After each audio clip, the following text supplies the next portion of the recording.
So let's talk about how costs behave for a manufactured product. And so we're going to look basically at variable and fixed cost. So let's start out by looking at what product costs are. And so we basically have three categories of product cost in a manufactured product.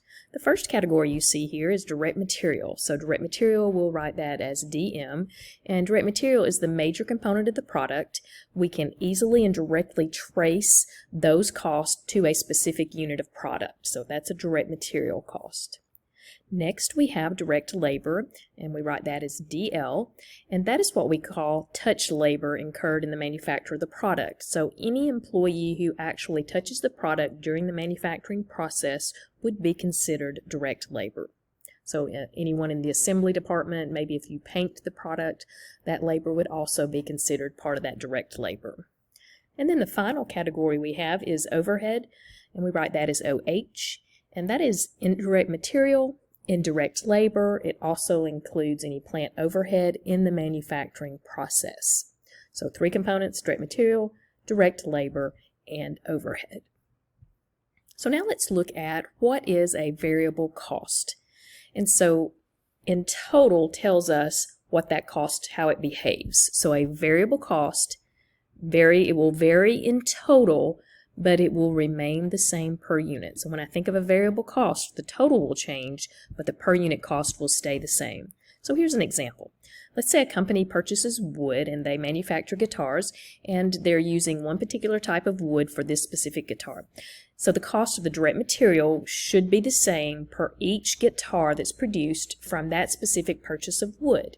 So if the company has determined that that cost of wood per unit is $23, then each guitar produced, again with that specific purchase of material, should have a direct material cost of $23. So here's how we say that. A variable cost remains the same per guitar, but will vary in total based on the number produced. And so direct material is a variable cost. And here's just an example to show you how that works. So here's our per unit cost, $23, and let's say we manufacture 100 guitars. Okay, so we would take our per unit cost and multiply it times the number of units produced, and that gives us a total of $2,300 in variable cost of wood for those 100 guitars. But just to compare, let's say instead we produced 200 guitars. We still have that same per unit cost, but our units are different. So $23 times 200 units would give us a total variable cost of the wood for those 200 guitars of $4,600. So the total variable cost changes, but the per unit stays the same. Now let's look at fixed cost. Fixed cost will be written as FC, and a fixed cost remains the same or fixed in total, but varies per unit. So again, the name of the cost tells you how it reacts or behaves in total. So it's the same in total, but it will vary based on the number of units produced. So again, we're still talking about the guitar manufacturing company. They have annual depreciation, they have plant insurance, and some other types of overhead that total $18,000 per year. This year, they manufactured 25,000 guitars. So let's see what the total cost or fixed cost will do based on the number of units. So again, here's our total fixed cost of $18,000. So to calculate the fixed cost per unit, we're going to take that total fixed cost and divide it by the number of units produced. So in this case, total fixed cost was $18,000. We produced 25,000 guitars, and so if we divide 18,000 by 25,000, that gives us fixed cost per unit of 72 cents based on 25,000 guitars produced.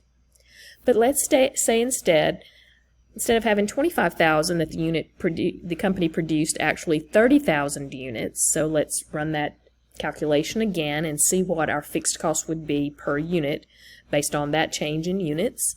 So 18,000 divided by 30,000 units gives us a total now of 60 cents per guitar of fixed cost.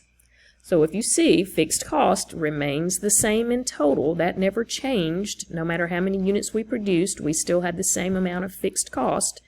What did change in a fixed cost is the per unit cost. So fixed cost remains the same, but varies per unit based on the number of units produced.